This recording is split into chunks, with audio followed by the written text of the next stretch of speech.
I recently had the privilege of interviewing Congressman Ron Paul in his office in Washington, D.C. I asked him about the two health care bills.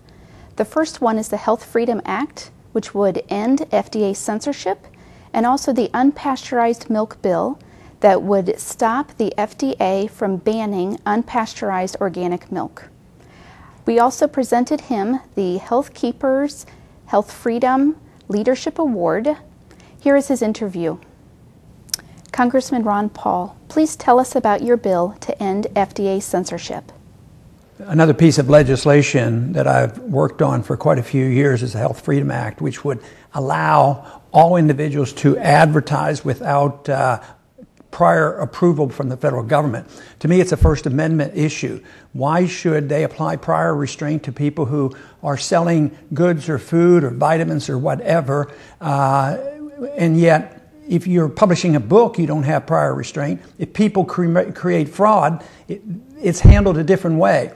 But we should not have a division in our freedom of speech. We shouldn't have commercial speech and also political speech. It's all in one. You have a right to free speech, and therefore, if people want to promote health alternatives, they should have a right to say what they want and defend that position, and they just can't make up stories and defraud the public. But in other words, the government should be out of the way and allow people to advertise as they see fit. What is the Health Freedom Act, and how does it protect the health freedoms of the American people? Well, the Act actually gets the federal government out of the business of regulating the sale of raw milk across state borders. The original intent in the Constitution of the Interstate Commerce Clause was the government was going to break down all barriers. So they wanted like free trade among the states. In recent years, the Interstate Commerce Clause has been used to do exactly the opposite. And in this case, they're using it to do exactly the opposite. Instead of making sure that you can ship milk, pasteurized or unpasteurized across state border, it's prohibiting it. In the original intent of the Constitution was if one state wouldn't allow it to come in, the federal government should come in and legalize it. But we have the government doing exactly opposite. There's a prohibition. So the Health Freedom Act removes that restraint. If the bill were to be passed, a farmer near a state line could have customers on either side of the state line. How can people help support you in getting this bill passed? Well, this is pretty important because there hasn't been a lot of people in the Congress get interested in this. And I get interested in it because of my concern for health matters, both as a physician and freedom of choice. It's really, most fundamentally for me, a freedom of choice. People should make up their own minds on what they want to do with their lives, their bodies, their mind, and their soul. And so therefore, I don't like government regulations, but also recognize people can do things that might be harmful. In this case, the do-gooders are going to say, oh, we want prohibition because we don't want people to do harm to themselves. And I believe the responsibility, whether it's in education or medicine, responsibility falls on the individual and the family. So parents should make these decisions. And the way you get it passed is to get excitement over here. And right now, there's a lot of things going on, and this doesn't catch their attention. So unless they hear from the constituents and know it's a concern, and with the recent publicity of people being punished for doing exactly what they should be allowed to do, I think we're getting more attention. But people have to go to their town hall meetings and write letters and phone calls, anything they can think of to get a message to their congressman. And they don't have any reason not to support it. Well, they might concoct some, but it's pretty hard to argue the case we have to have this prohibition, to make the world safe for democracy. And they just need to hear. If there's only 25 out there that care and write their congressman, it won't work. You need literally hundreds. And people, you almost have to get people engaged that understand freedom of choice.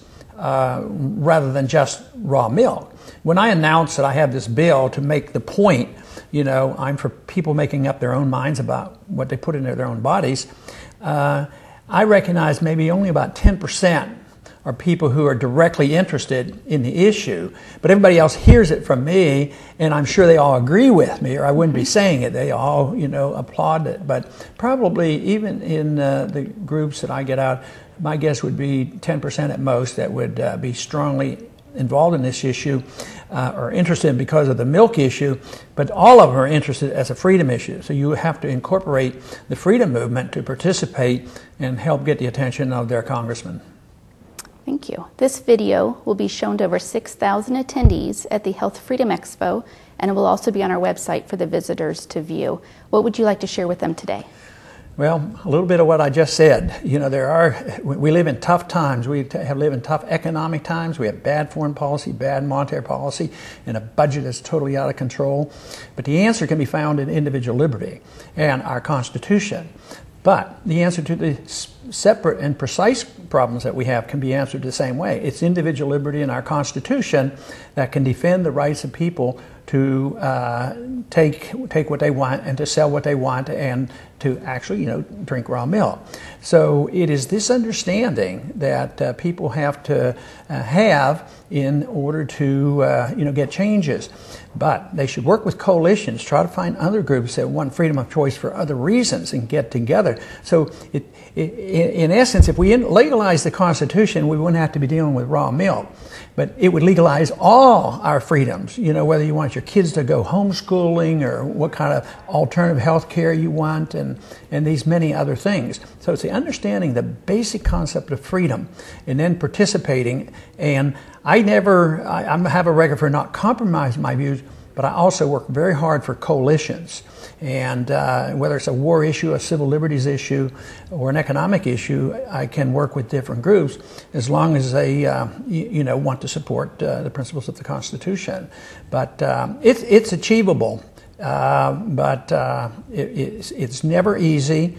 And right now, the big problem is that there's so many other issues that are big up here, and yet it has to be. I deal with the issue because I can bring it all together with the philosophy of liberty, and that's what my goals have been, is to defend this country's intent to protect individual liberty and freedom of choice. Very good. I have an award I'd like to present to you.